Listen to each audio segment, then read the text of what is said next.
and welcome back to the Demis Hellen channel. I thought I'd just show you a quick video on how we can add more control to the cutoff, and then I'm just going to show you how we can add a little bit more depth to the sound. So let's have a listen to the sound first, and then I will address what I mean by the filter cutoff control. So I'm using the mod wheel. This is the trick here. You have to use the mod wheel so that the other parameter that I'm going to add is going to be mapped to the mod wheel also. If you just turn the cutoff with this trick in mind, it's not going to work.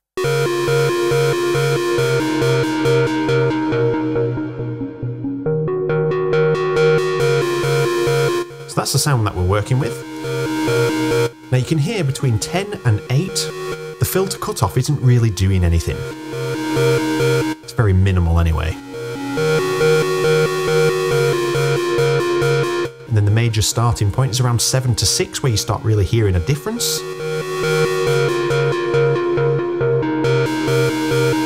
So this is where we can utilise this second control here, which is currently assigned to LFO2. If we assign this to the mod wheel, this is why you need to use the mod wheel, we can control the position of this cutoff with a secondary controller, so we can actually say where the filter is fully open or where it's closed.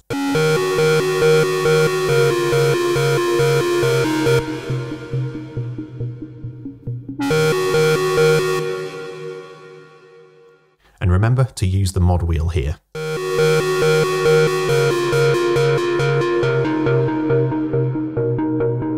So now I can control where this position is using this one, or further tweak it. So I want to tweak it so that its filter is fully open now. Like about there. Now you can hear when we turn it to about 8, you can hear the filter is reacting a bit quicker and closing down quicker. Giving a much smoother transition on the cutoff as well, which works beautifully. The second thing that I want to address is the filter fully closed is a bit too quiet. I want some of that pluckiness to come through. So please take note here on envelope 1 and 2, the decays are very similar. We're getting that pluck, but the decay is quite long still for a sort of like a traditional pluck that you would expect, like longer notes when the filter's open and quieter when it's closed. So we could just turn up the envelope and bring a bit more through. But that is no different to opening up the filter.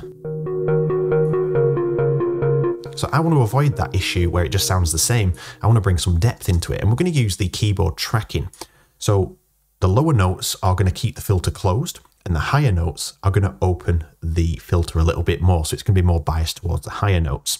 So if I turn this up fully, I'm going to press C2, I think this is. You can see the notes are triggering, but we can't hear it.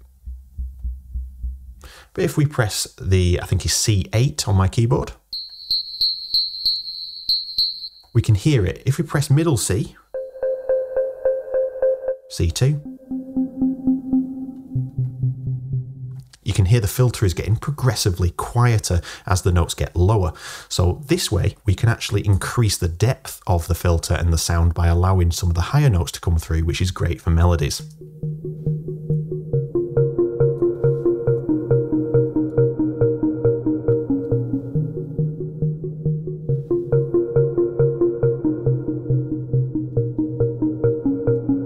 So in some cases you don't need to open this up to 100%, but this case I do need to open it up so I can hear them a little bit more, and I can just make a little tweak to the envelope. And voila, we have control over our cutoff, we have depth, and everything sounds a lot smoother when we use the mod wheel for the filter.